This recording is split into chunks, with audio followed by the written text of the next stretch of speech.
सावन के महीने में पार्थिव शिवलिंग की पूजन और कैसे करनी है सरल विधि से 5 सोमवार हमें कैसे पार्थिव शिवलिंग की पूजन करनी है। तो हेलो फ्रेंड, कैसे हैं आप सब। आप आई होप आप अच्छे होंगे। तो हमें कैसे पार्थिव शिवलिंग की पूजन करना है और आप गमले में आपके घर में जो भी गमला है उसमें आप कैसे पार्थिव शिवलिंग की पूजन करेंगे और गमला कैसा होना चाहिए, साफ़ सुथरा होना चाहिए या कैसा होना चाहिए, तो आपको हम बताएंगे आज। तो ये है पूजन की सामग्री। पूजन की सामग्री 1 लोटा हमें जल चाहिए और पंचामृत और दूध, शहद। ये शहद हमें सुख प्राप्ति होती है इस शहद के उपाय से। तो ये है सारी सामग्री: रौली, मौली, चंदन, शमी पत्र, कमलगट्टा, लाल चंदन, पीला चंदन और साबुत अक्षत और लौंग, इलायची, हरा मूंग, काला तिल। ये है सामग्री। और रौली, मौली और बेलपत्र, फूल, और ये है सामग्री। तो चलिए शुरू करते हैं शिवलिंग बनाना। तो सावन के महीने में हमें शिवलिंग की पूजन करनी चाहिए। पार्थिव शिवलिंग की पूजन अपने घर में हमें कैसे पूजन करना है और इसकी सरल विधि यही है। आपके पास जो भी सामग्री है उसी से आप भोलेनाथ की पूजन, अभिषेक और करिए। और आप जैसे भी आप पूजन करेंगे भोलेनाथ उसे स्वीकार करेंगे। ज़रूरी नहीं है कि आपके पास सारी सामग्री हो, इसी से भोलेनाथ प्रसन्न होंगे। आपके पास थोड़ा सा भी सामान है तो वो भी आप उपयोग कर सकते हैं। तो हमें ऐसे साफ़ सुथरे गमले लेना है। गमले में हमें भोलेनाथ की अच्छे से शिवलिंग बनाएंगे, सुंदर सा शिवलिंग बनाएंगे बढ़िया से, और श्री शिवाय नमस्तुभ्यम का जाप करेंगे। भोलेनाथ हमारी हर मनोकामना पूर्ण करें। और 5 सोमवार को ऐसे ही हमें करना है सावन के महीने में 2026 में। तो दोस्तों, आप सबको हम बता दें, सावन का सोमवार 30 तारीख से शुरू हो रहा है। तो सबसे पहले हमें साफ़ जल लेकर भोलेनाथ का साफ़ जल चढ़ाएंगे। जल चढ़ाने के बाद दोस्तों हमें चढ़ाना है दूध। दूध चढ़ाने के बाद हम साफ़ जल फिर चढ़ाएंगे। उसके बाद दोस्तों हमें चढ़ाना है दही। दही चढ़ाने के बाद फिर हम साफ़ जल चढ़ाएंगे। तो ऐसे होता है भोलेनाथ का अभिषेक। उसके बाद हमें चढ़ाना है शहद। शहद चढ़ाने के बाद हम चढ़ाएंगे शक्कर। शक्कर चढ़ाने के बाद और भोलेनाथ की कृपा हमारे ऊपर ऐसे ही बने रहे, इसीलिए सावन का पावन त्यौहार कहा जाता है। 1 महीने का सावन का त्यौहार रहता है।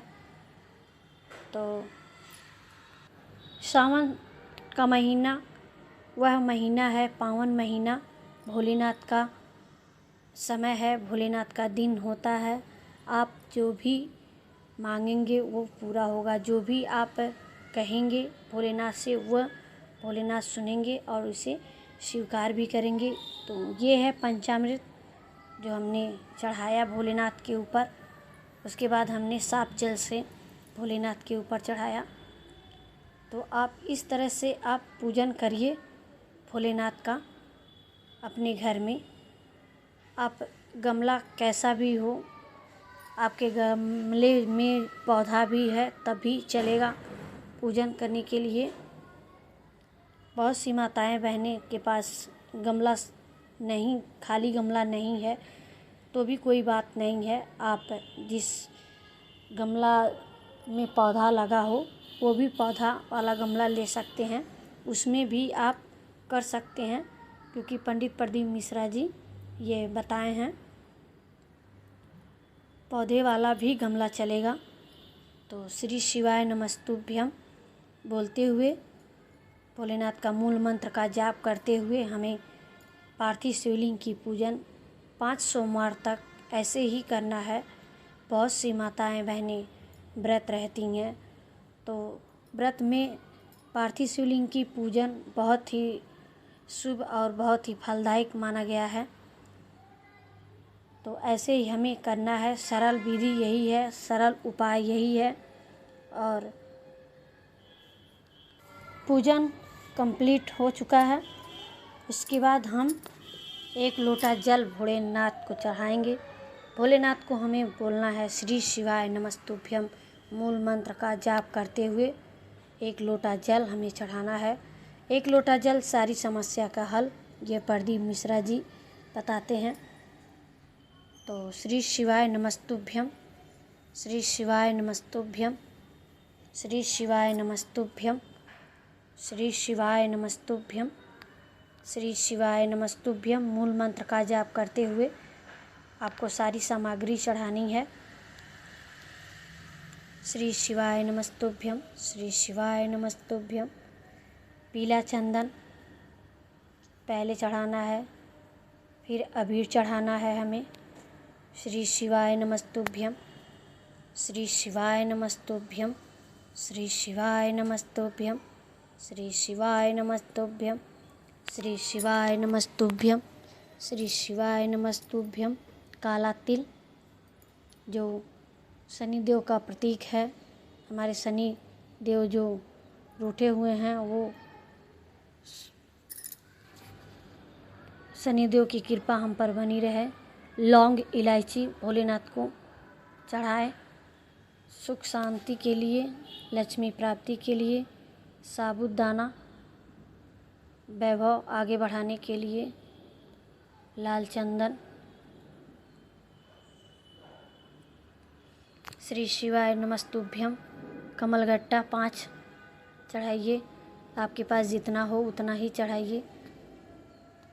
तो श्री शिवाय नमस्तुभ्यम मंत्र जाप करते हुए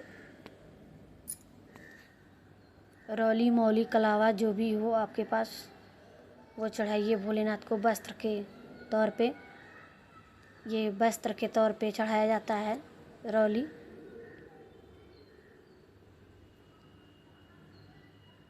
श्री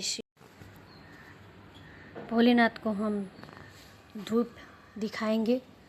श्री शिवाय नमस्तुभ्यम, श्री शिवाय नमस्तुभ्यम, श्री शिवाय नमस्तुभ्यम, श्री शिवाय नमस्तुभ्यम, श्री शिवाय नमस्तुभ्यम, श्री शिवाय नमस्तुभ्यम। भोलेनाथ हमारे ऊपर कृपा बनाए रखिए, हमारी हर मनोकामना को आप पूर्ण कीजिए। आप अपने मन की अभिलाषा ऐसे ही कहते रहें। सारी पूजन करने के बाद आप समीप पत्र समर्पित करें भोलेनाथ को। इससे क्या होता है, समीप पत्र सबसे बाद में चढ़ाने से भोलेनाथ को हमारी पूजा को स्वीकार किया जाता है और हमारी मनोकामना जल्द से जल्द पूर्ण होती है। उसके बाद हम धूप दिखाएंगे। धूप दिखाने के बाद भोलेनाथ के एक दीपक जलाएंगे। तो ये है सरल विधि, ऐसे ही करनी है हमें। श्री शिवाय नमस्तुभ्यम, श्री शिवाय नमस्तुभ्यम, श्री शिवाय नमस्तुभ्यम, श्री शिवाय नमस्तुभ्यम, श्री शिवाय नमस्तुभ्यम, श्री शिवाय नमस्तुभ्यम, श्री शिवाय नमस्तुभ्यम, श्री शिवाय नमस्तुभ्यम, श्री शिवाय नमस्तुभ्यम, श्री शिवाय नमस्तुभ्यम, श्री शिवाय नमस्तुभ्यम, श्री शिवाय नमस्तुभ्यम, श्री शिवाय नमस्तुभ्यम, श्री शिवाय नमस्तुभ्यम, श्री शिवाय नमस्तुभ्यम, श्री शिवाय नमस्तुभ्यम, श्री शिवाय नमस्तुभ्यम, श्री शिवाय नमस्तुभ्यम, श्री शिवाय नमस्तुभ्यम। तो भोलेनाथ से हम अपने मन की बात कहेंगे। भोलेनाथ हमारे बहुत ही दयालु, बहुत ही कृपालु हैं। भोलेनाथ हमारे ऊपर कृपा करते हैं। आप जैसे भी पूजन करेंगे भोलेनाथ उसे स्वीकार करेंगे। और सामान कुछ भी हो आप उससे कर सकते हैं। ज़रूरी नहीं है कि सारी सामग्री हो तभी हम भोलेनाथ की पूजन या पार्थिव शिवलिंग की पूजन कर सकते हैं। जो आपके पास हो उससे आप करिए, सच्चे मन से करिए। आपकी पूजा भोलेनाथ स्वीकार करेंगे और उनकी कृपा आपके ऊपर होगी।